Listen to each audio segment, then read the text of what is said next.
Good afternoon. My name is Phyllis Cummins. Welcome to my presentation, Equity in Adult Education, the Ohio Story.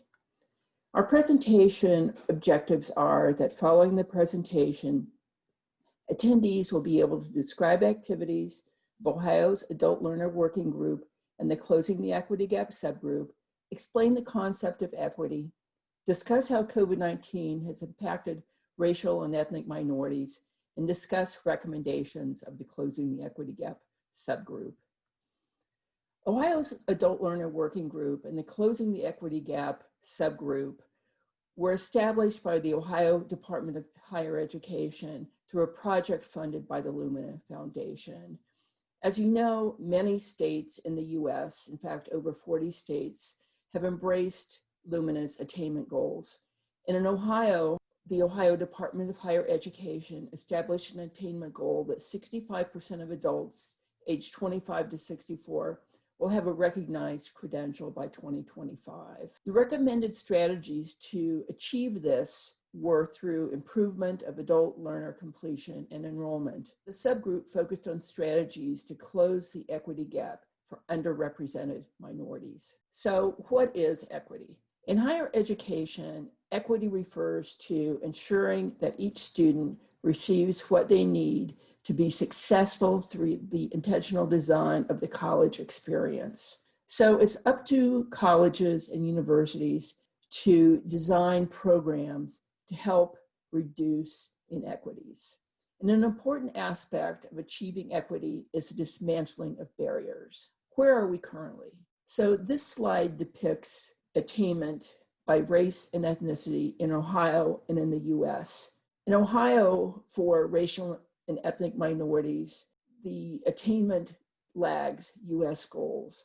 For example, African Americans and Hispanics are well behind whites, Asians, and then the overall attainment. And racial and ethnic minorities have also been impacted to a great deal by COVID-19 in terms of unemployment. And as you can see, Blacks in June of 2020 by education group had much higher rates of unemployment. For example, Blacks ages 25 to 64 with less than a high school diploma were nearly 25% unemployed. So these data are from Strata's survey, and it depicts by race and ethnicity changes in education plans as a result of COVID-19. As you can see, nearly half of Hispanics have changed their education plans, and that compares to only about 26% of whites. So the Closing the Equity Gap subgroup looked at the entire educational experience of students, from connection and recruitment, entry and enrollment, progress and persistence, completion, and transition. And it's important that equity-mindedness needs to be infused into every aspect of the learner experience. So in the connection and recruitment stage, these are some of the highlights and challenges. Adult students often re-enroll after stopping out.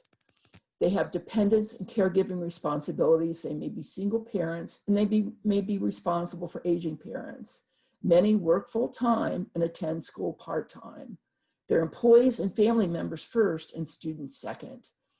And many are financially insecure, and that results in their believing that they can't afford to go to college. They need flexible schedules, expanded financial aid, and education and career building. So this shows the share of students who are parents by race and ethnicity in 2015, and 2016. As you can see, Black men and women have the largest proportions of being parents. About 40% of Black women are parents, and 21% of men are parents. And more than 2 in 5 student mothers are single parents, so they may not have a support system that would allow them to attend classes. So connection and recruitment recommendations are that colleges operate in ways that attract and retain adults by validating their life and work experience versus strategies such as prior learning assessment and offering flexible courses. And that means courses in the evening, on weekends, and prior learning assessments can give students a head start and make completion seem more attainable. And institutions need to think thoughtfully about financial opportunities to support racial and ethnic minorities and other adult students. And that may be through the expansion of Pell and other policies to make up for inequities that have occurred in the past. So entry and enrollment, which is the next stage, some of the highlights and challenges include that over 3/4 of students ages 25 and older do so on a part-time basis. Traditional remedial courses in math and English reduce the likelihood of student success. Traditional rigid course schedules are not adult-friendly. As we discussed earlier, many attend part-time and work full-time. And orienting students to college as well as online learning is important. Many students rely on online learning because it gives them more flexibility. And access for affordable childcare for parenting adult students is also important. So our recommendations at the entry and enrollment stage include establishing strategies to support the diverse needs presented by adult learners, including building community partnerships to address social service needs.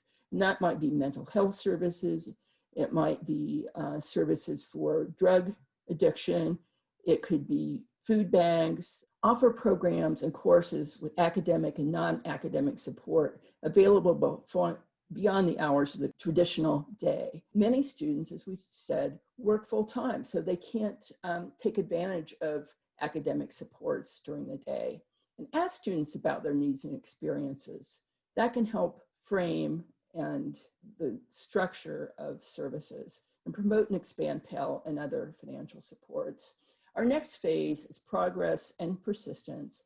Some of the highlights and challenges include that about 38% of students with outside financial work and family obligations leave in the first year. Inclusive teaching practices and culturally relevant pedagogy are important so students feel valued. Studies have indicated that the presence of faculty of color significantly influence recruitment and retention of students of color. Students want to see people that look like themselves and in the classroom and elsewhere in the college. Faculty are key contributors to student perceptions of campus climate for diversity due to their role. Students look at faculty as role models. So our progress and persistence recommendations include supporting faculty professional development around classroom best practices that support diverse and adult learners. Also, review the recruiting and hiring strategies to employ a more diverse workforce, and that might include techniques such as implicit bias training for search committees. So the next stage in the pathway is credential completion. And the highlights and challenges include momentum matters. Students who are successful in their courses in a semester tend to come back for the next semester. Regional collaboratives can address historical inequities, and that might be collaborations with employers for internships and other collaborations in the community. Strategies include alignment between skills and industry, pre-employment and apprenticeships, equity and inclusion, modifying recruiting practices, and disaggregating data to address equity in hiring. So credential completion recommendations include expanding workforce consortiums to increase partnerships that support apprenticeships and other workforce opportunities for all adult students. So our final stage in the pathway is transition. And transition can be to the workplace or to a four-year institution. Hiring biases, unemployment, geographic challenges, internet access, and wage stagnation exist. And in 2016, the U.S. Department of Labor released updated equal employment opportunity regulations for registered apprenticeships to encourage employers to a more diverse pool of workers. So the transition recommendations include engaging business leaders and community members in conversations around diversity, equity, and inclusion to build relationships and support for students and graduates. Relationships with employers is very important so they understand the benefits of having a diverse workforce, and work in partnership with business and community to ensure workplace experiences are part of the education process and provide optimal hiring opportunities for graduates, which include attention to equitable hiring practices. So in summary, as compared to whites, Blacks and Hispanics have lower levels of educational attainment. And in order to close the equity gap, post-secondary institutions need to dismantle barriers that impede student success. The availability of affordable childcare and computer access are barriers faced by many racial and ethnic minorities. Equity-mindedness needs to be infused throughout the educational experience: connection and recruitment, entry and enrollment, progress and persistence, completion and transition. Thank you. These are the references that we have, and this research was funded by the Institute of Education Sciences, U.S. Department of Education. Thank you.